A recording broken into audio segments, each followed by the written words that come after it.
दिल्ली एक ऐसी जगह जहाँ पे आपको बहुत सी चीज़ें देखने को मिलेंगी। इसके साथ साथ ही दिल्ली का अपना एक अलग इतिहास है और इसी दिल्ली में मौजूद है सुंदर नर्सरी, जिसे अजीम बाग भी कहा जाता था और जो 16वीं शताब्दी में मुगलों ने बनवाई थी, जिसे बाद में एक बगीचे के तौर पे भी देखा गया। सुंदर नर्सरी की बात करें तो यहाँ 16 इमारतें मौजूद हैं, जिसमें से 6 वर्ल्ड हेरिटेज साइट्स भी हैं, जो कि अपने आप में एक बहुत बड़ी बात है।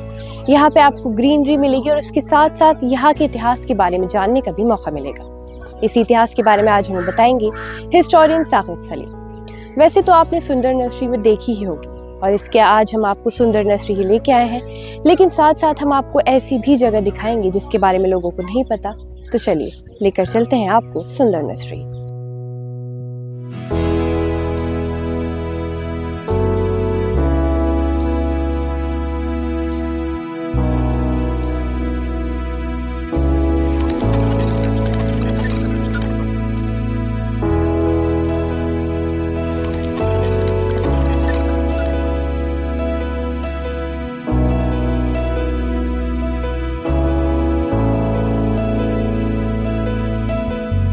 जैसे कि आप देख सकते हैं, सुंदर नर्सरी की यहाँ हमें 2 साइड देखने को मिली। एक वो साइड जहाँ पे आपको लोग ही लोग नजर आएंगे और एक ये वो साइड है जिसके बारे में शायद लोग नहीं जानते। आप देख सकते हैं चारों तरफ सन्नाटा है और यहाँ कोई भी इंसान हमें देखने को नहीं मिलता है। और इसकी हिस्ट्री के बारे में हम आपको बताएंगे कि आखिर क्या है सुंदर नर्सरी के इस एरिया की बात।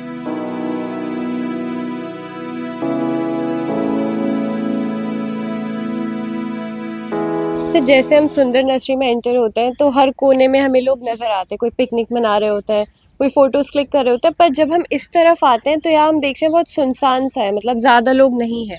तो क्या है ये जगह और क्या है इसके पीछे की वजह? जी, जब हम इधर आए हैं तो आपने देखा होगा कि इस तरफ आकर लोग नहीं नज़र आ रहे हैं। इसे बताशे वाला कॉम्प्लेक्स कहा जाता है।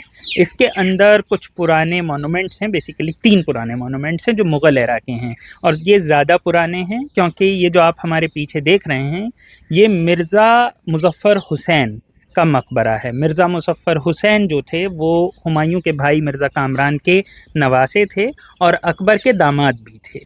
तो ये उनका मकबरा है और ये आप देख सकते हैं काफ़ी अच्छी हालत में। इसके पीछे एक और आपको मोनूमेंट दिखाई देगा जिसे बताशे वाला टोम कहा जाता है, मकबरा कहा जाता है, और उसके पीछे एक और मकबरा नज़र आता है। तो यहाँ पर 3 मकबरे हैं और लोगों को बहुत कम इसके बारे में मालूम है। और कुछ जो आप हमें इसके बारे में बताना चाहें स्पेशली?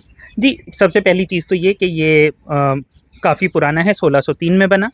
और दूसरी एक चीज़ ये है कि ये इसमें 8 चैम्बर हैं जो कि आपको और जगह पर भी यहाँ पर दिखाई देगा और बहुत सारी ऐसी बिल्डिंग्स में दिखाई देगा, जो कि बेसिकली कुरान को जब पढ़ा जाता है तो उसे 8 हिस्सों में डिवाइड करने का भी एक तरीक़ा होता है। तो ये उसके बारे में।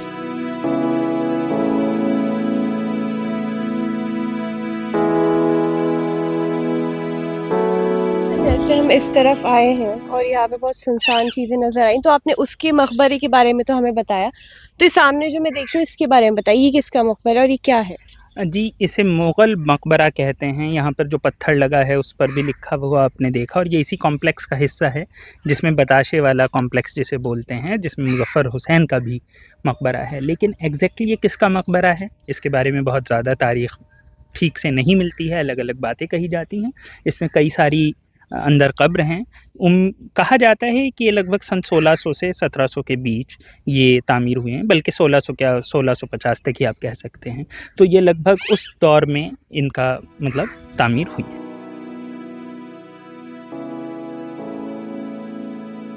जैसे हम चल के आते हैं तो हम देखते हैं जो सामने स्ट्रक्चर है ये समझ नहीं आता है कि मतलब ये है क्या है, थोड़ा टूटा हुआ नज़र आ रहा है। तो आप इसके बारे में थोड़ा हमें बताना चाहेंगे?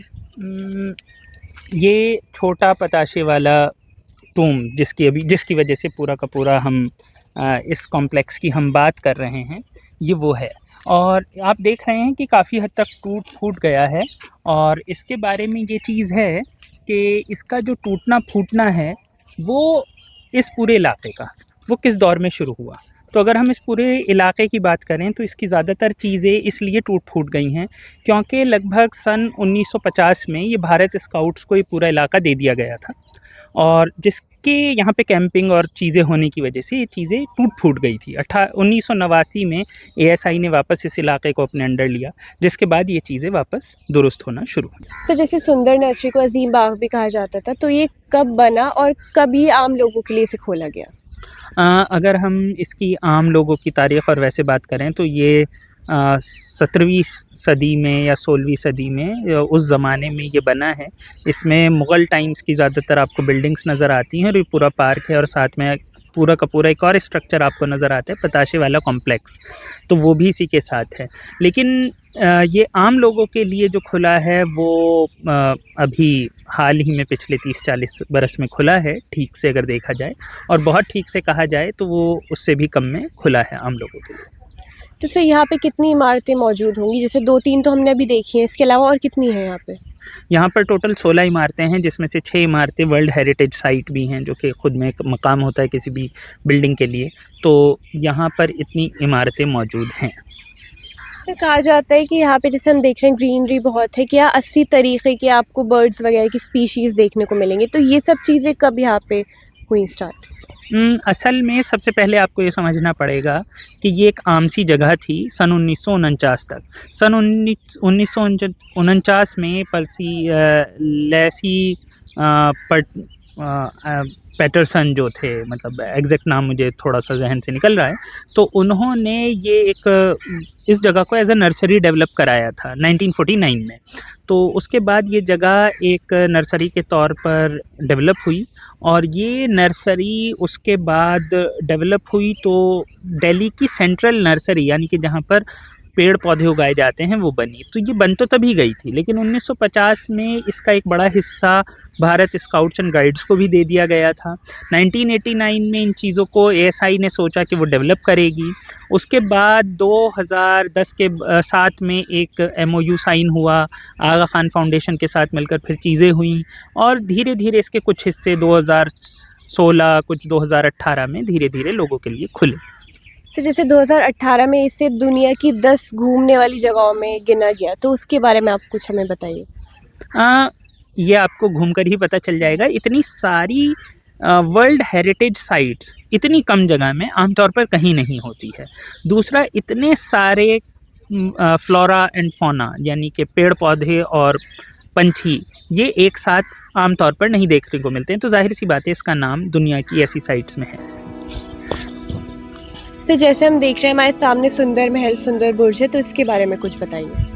सुंदर बुर्ज आपको अंदर घुसते ही एक डोम शेप्ड गुंबद वाली एक इमारत नज़र आती है, और जब ये जगह चुनी गई थी एज ए नर्सरी, तो उसमें जो लिखा गया था उसमें यही लिखा गया था कि ये चीज़ इसलिए खूबसूरत है क्योंकि यहाँ पर ये बुर्ज है, और इस बुर्ज की बाहर से खूबसूरती इतनी इम्पॉर्टेंट नहीं है। अगर आप इसके अंदर जाते हैं तो आप देखते हैं कि अंदर की जो छत है उसकी जो नक्काशी है वो कमाल की मानी जाती है। असल इसकी खूबसूरती उसके बारे में होती है और उसी के बारे में इसकी बात की जाती है, और ये नर्सरी के तौर पे 1949 पे चुने जाने की एक वजह सुंदर बुर्ज था।